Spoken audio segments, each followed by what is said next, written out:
Hello and welcome to the NBA Outlet presented by OTGBasketball.com. Make sure you follow OTG on Twitter at OTGBasketball. Also hit the subscribe button. I'm your host, Nick Fay. With me as always, Kory Waldron, and our guest today, Evan Dyal. What's cooking, fellas? Hey, Nick. How's it going today?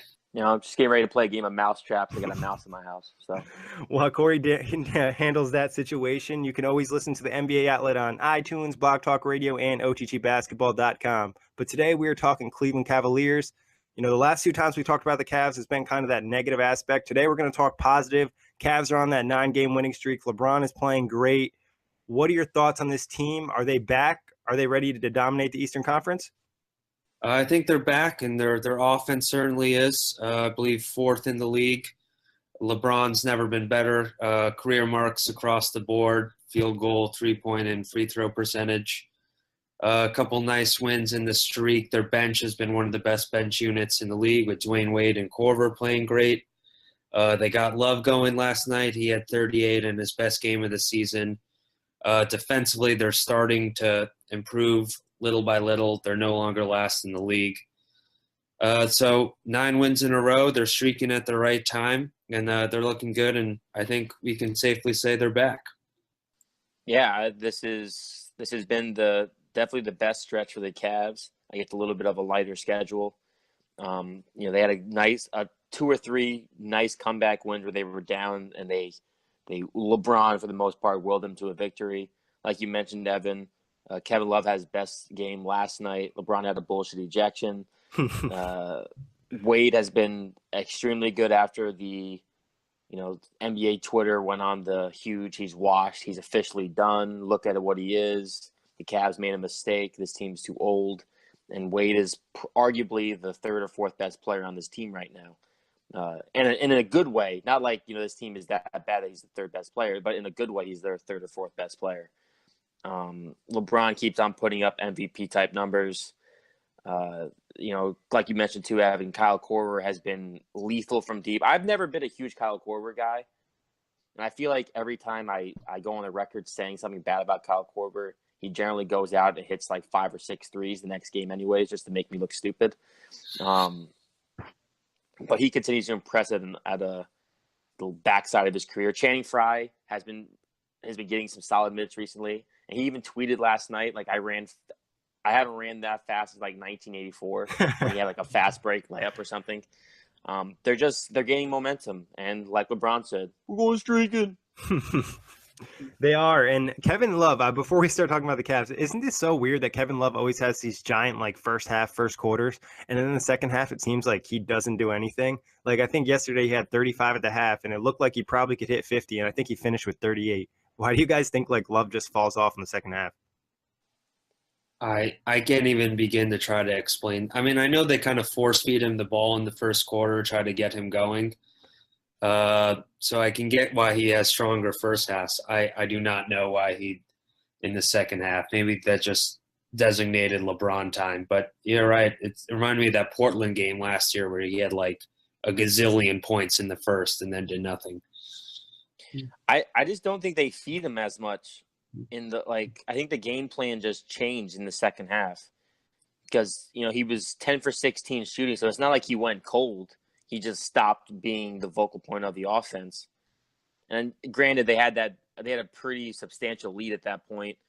So, you're not really – he only played 25 minutes as well. So he had 38 points in 25 minutes. So I think the game plan kind of changed. It's still weird to see J.R. Smith somehow played 41 minutes. Not really sure what the strategy was in that. But, I just think the game plan changes.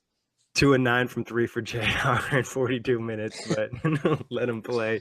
But you guys mentioned the bench, Evan and Kory, Wade, Korver, and Korver, like you said, he's just looked great, hitting a ton of contested threes. I've never been able to hit contested threes in my entire life, and Korver just makes it look so easy. But Korver and Wade are plus 133 when they're on the floor together this season.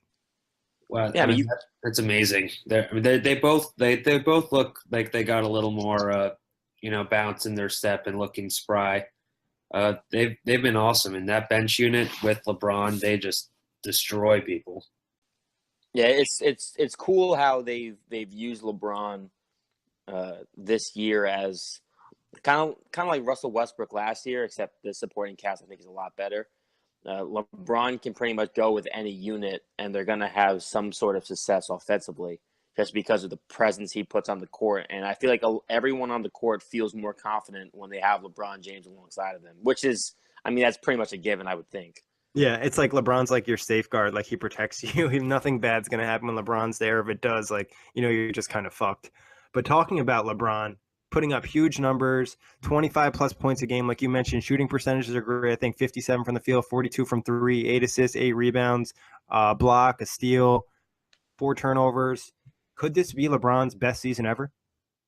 Most definitely. I think he looks better than ever this year, especially in terms of efficiency.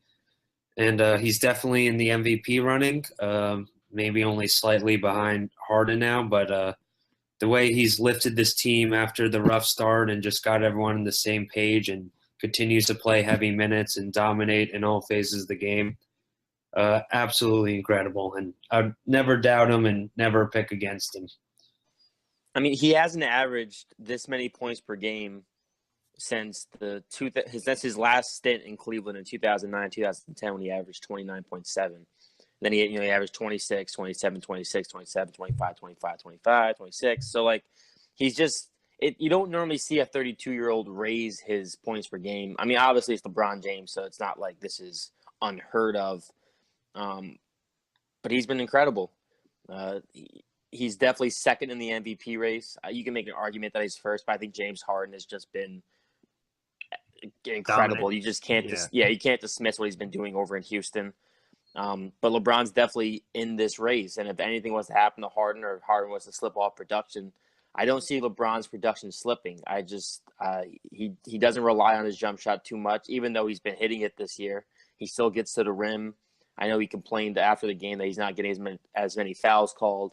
So now I'm just guessing that he will start getting more fouls called because LeBron James. That's just kind of how this thing works.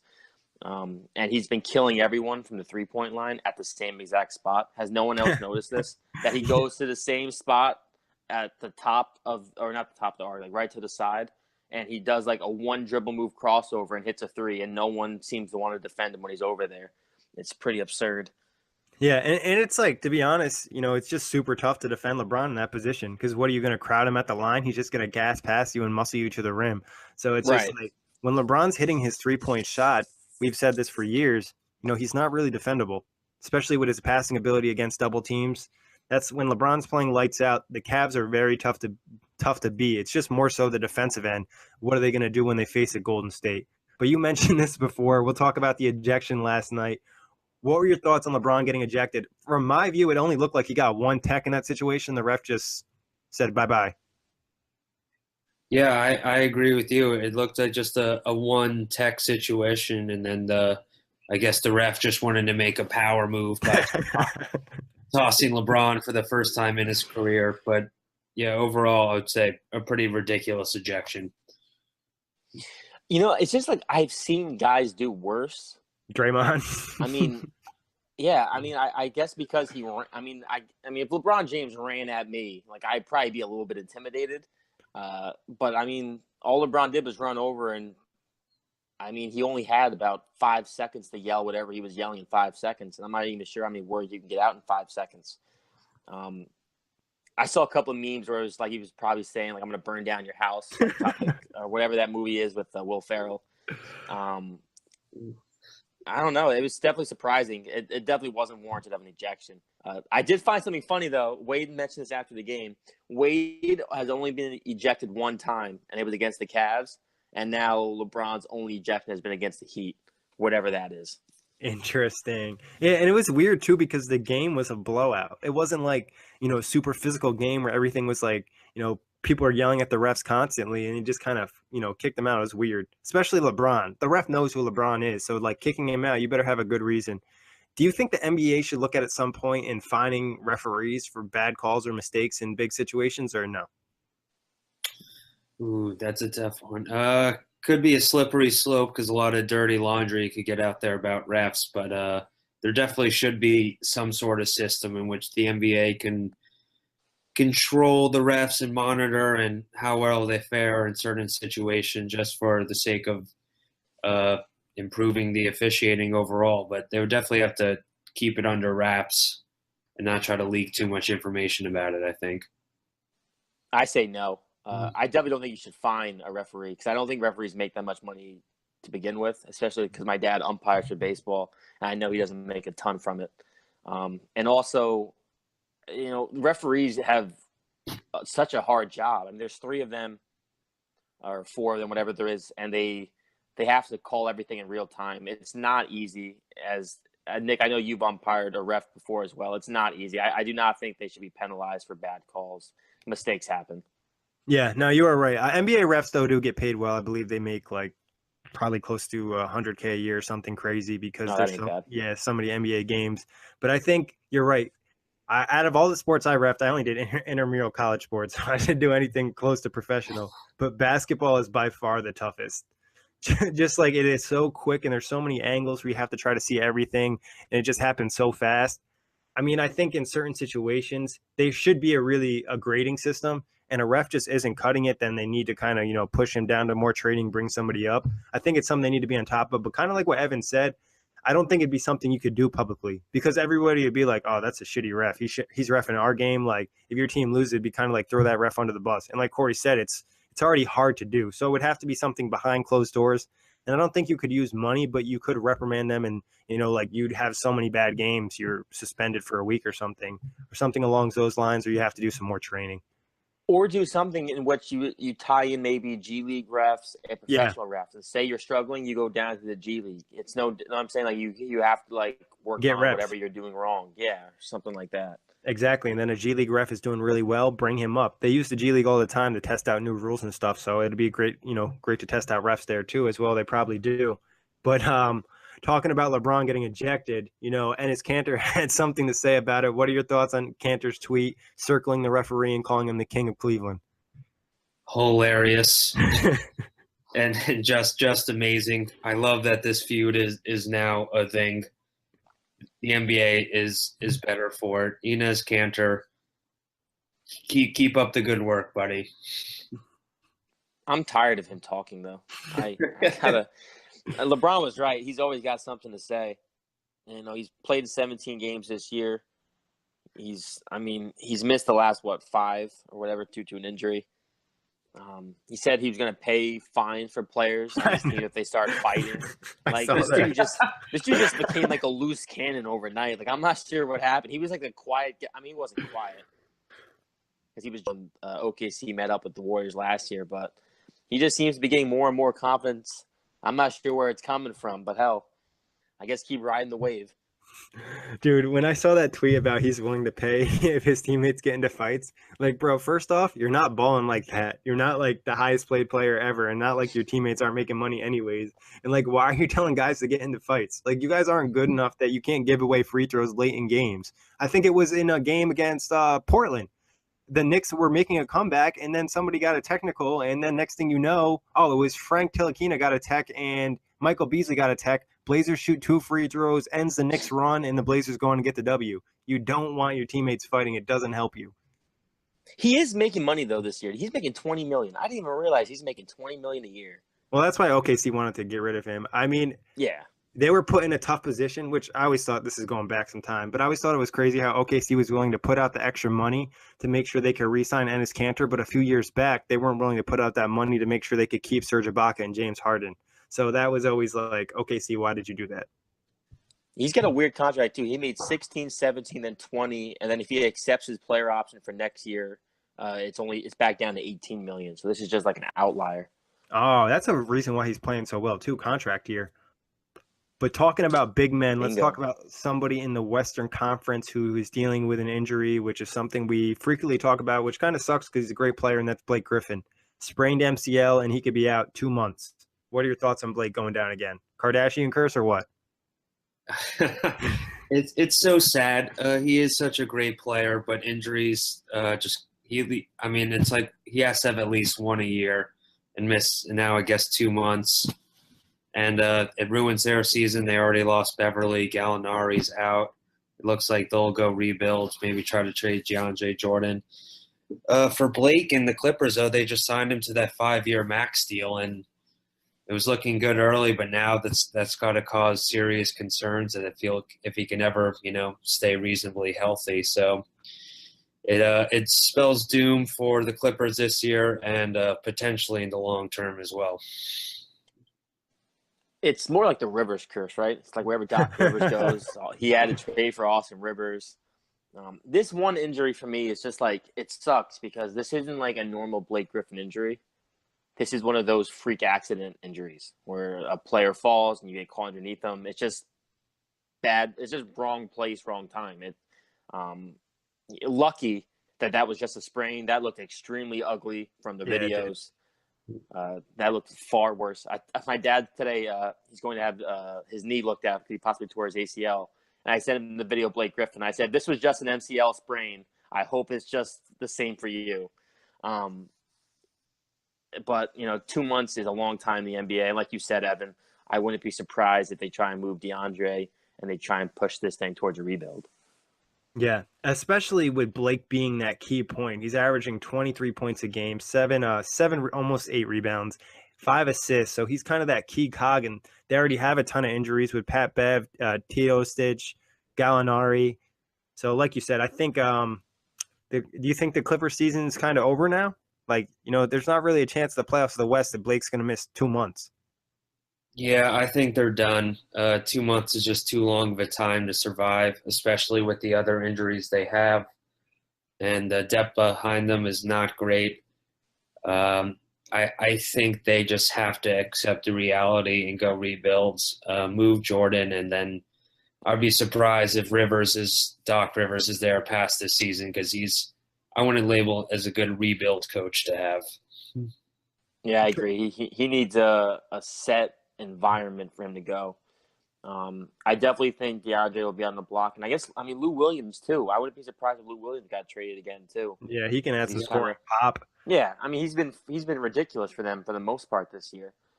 And you can't tell me there's not a team that's in contention or any team that wouldn't want a Lou Williams off the bench. Yeah, in like looking at the Clippers, pretty much their whole starting lineup is out. Beverly, Teodosic, Gallinari, Griffin. The only guy left is DeAndre. And so we kind of agree the Clippers season's kind of over. So where do you think the Clippers should look to trade DeAndre? If you had to give me a few teams or a few ideas where you think he could end up going. Obviously, Cleveland's been mentioned, but where else do you think is possible? Besides Cleveland, I know Washington would love him, but I'm not sure they have the assets or the money to make that work, even though I think that would be a great fit. Milwaukee can use some help up front, but they just, they gave up a lot for Bledsoe.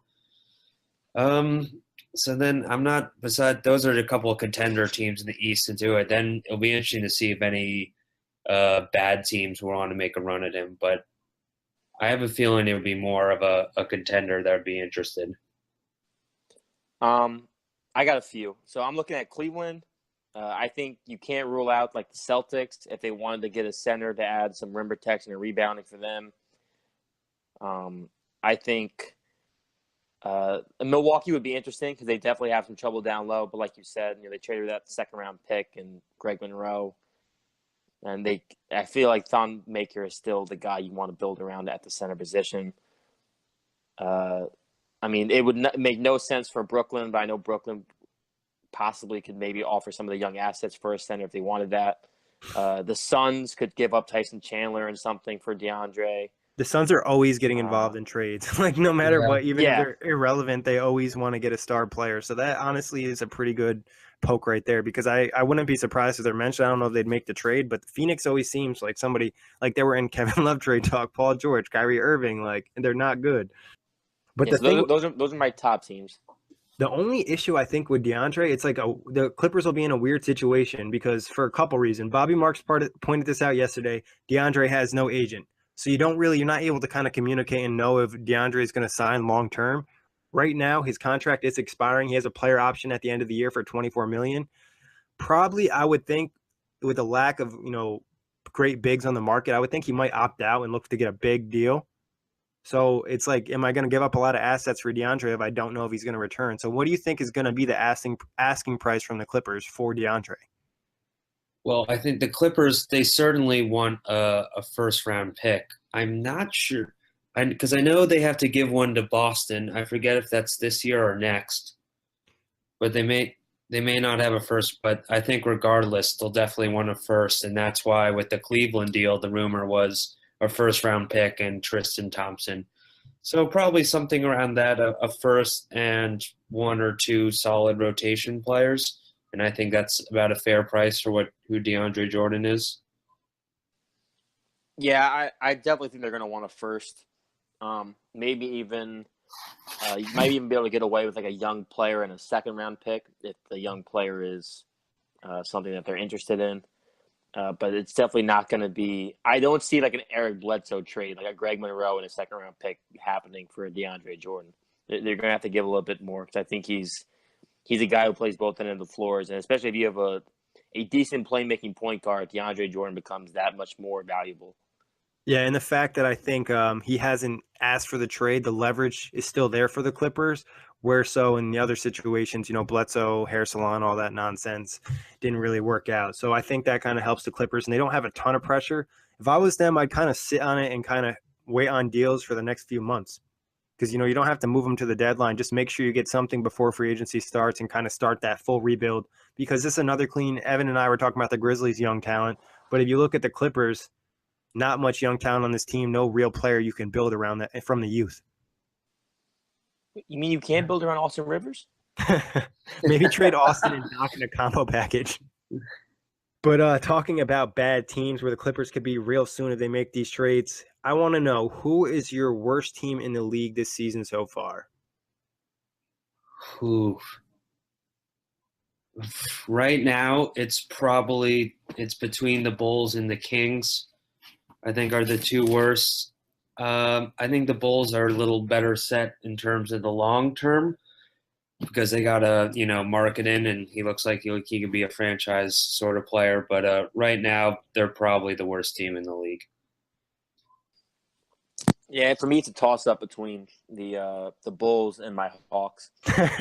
Not my Hawks, actually, but my hatred for the Hawks, I suppose. I think the Bulls have the worst plus-minus in the league at like -12. Yep, -12. Yeah, and then the Kings are -6 or whatever, and the Hawks are -6 as well. So yeah, I'm gonna say the Bulls are the worst team.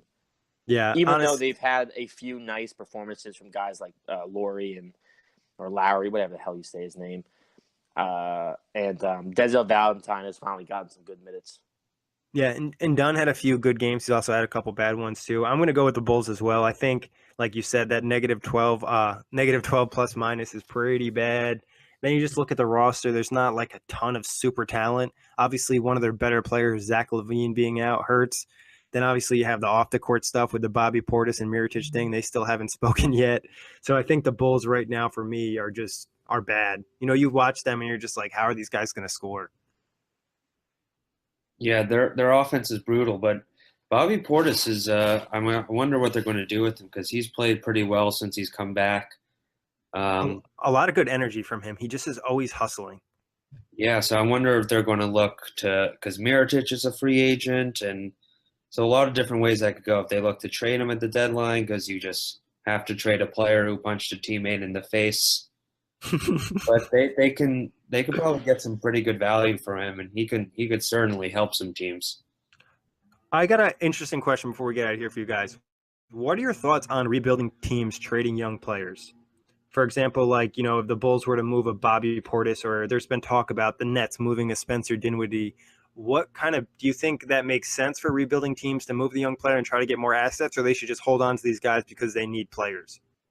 Overall, I would say, like with Spencer, I would definitely hold on to him if I was the Nets. And the good teams are the ones who are able to develop their young players, just like the Spurs and the Warriors. So overall, I would say hold on to them. The Bulls are a little different because Portis has punched someone in the face. So that's a different. But overall, I think you should try to hold on to young players and develop because you don't want to give up on players too quickly and then see them succeed somewhere else. Look at Oladipo with the Pacers, Tobias Harris with the Pistons. You never know when the light bulb could finally click. So you want to make sure you get the most out of them while you have them. Both former Magic players. Yeah, I was about to say that little shade exactly. out of Orlando. Yeah, I would definitely not trade. I don't like trading young players to a degree. At least, I mean, like D'Angelo Russell, he was traded far too soon. Both guys you mentioned, Evan and Tobias Harris and Victor Oladipo, and moved a guy like Dinwiddie, or whatever. Is that right? Dinwiddie? Yep, you got it right. All right. Why would you move him? Jeremy Lin can't stay healthy. D'Lo's out. Like, having a guy like that, that's valuable to your team when you have guys who are missing time with injuries. They could possibly miss more time with injuries. Like, I wouldn't want to trade that guy at all, especially with how he's played. Yeah, I'm all for keeping young players. I just wanted to ask you guys, get your input. I still wonder about that Tobias Harris trade from Orlando to Detroit.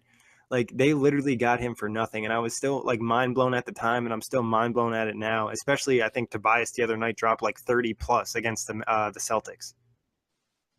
Yeah, he's cooking, and that was certainly a bad trade. A couple of those from Orlando, but that's enough for today. Kory, Evan, thank you for hopping on. As always, thank you everybody for listening. You can listen to NBA Outlet on iTunes, Blog Talk Radio, and OTGBasketball.com. Got me a mouse to kill. Good luck.